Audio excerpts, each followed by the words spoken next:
Chapter 2, Character Creation.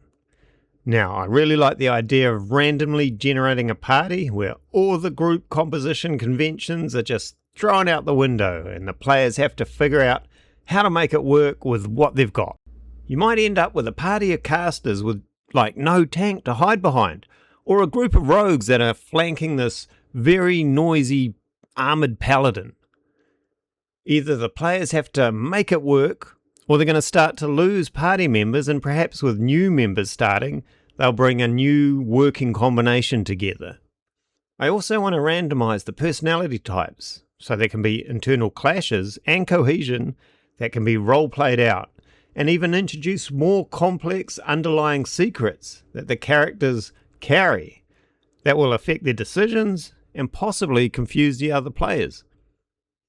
We start off pretty simple, where you roll for your race and your class, and feel free to adjust both to suit your own campaign setting.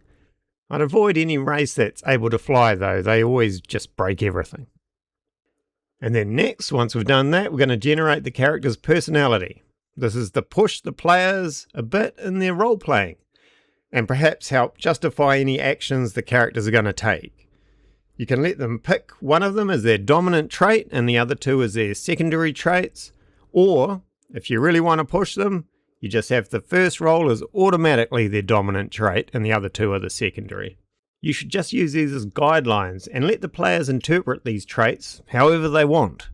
The next wrinkle we're going to add is a quirk, and these can really affect gameplay, or just add to the general chaos of roleplay. Again, let the players decide how far they want to push these quirks. Then we get into the chance to carry special equipment, which may help the character's chance of survival, and definitely give the other survivors the afterthought of going back to loot their cold dead bodies. And that's about it. You can use your own systems for rolling ability scores and hit points, but rolling hit points could be really fun. And a few other notes, characters will be able to level up through kills in this one shot.